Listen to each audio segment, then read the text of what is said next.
આંતરરાષ્ટ્રીય મહિલા દિવસના ઉપક્રમે અમદાવાદ ખાતે કાર્યરત બ્લાઇન્ડ પીપલ્સ એસોસિએશન દ્વારા અંધત્વ ધરાવતી યુવતીઓને લેપટોપનું વિતરણ કરવામાં આવ્યું હતું.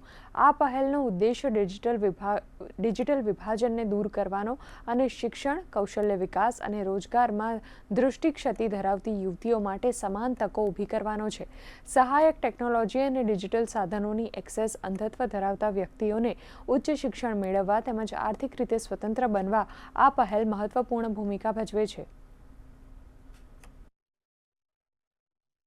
રાજ્યના લગભગ તમામ સૌરાષ્ટ્ર, ઉત્તર ગુજરાત, દક્ષિણ ગુજરાત તમામ વિસ્તારોમાંથી બહેનો આવી છે અને એમને આજે આપણે લેપટોપ આપ્યા છે. આ લેપટોપમાં આવશ્યક તમામ સોફ્ટવેરોનું ઇન્સ્ટોલેશન પણ કરાયું છે અને લેપટોપના વિતરણ પછી 2 કલાક એમને વિશિષ્ટ તાલીમ, આ લેપટોપનો ઉપયોગ કેવી રીતે કરવો એની પણ આપણે તાલીમ આપવાની ગોઠવણી કરી છે, જેથી કરીને તે લોકો એનો સાચા અર્થમાં ઉપયોગ કરી શકે અને તેમના અભ્યાસ, વ્યવસાય અને જીવનના રોજિંદા વ્યવહારમાં પણ એનો ઉપયોગ કરી શકે.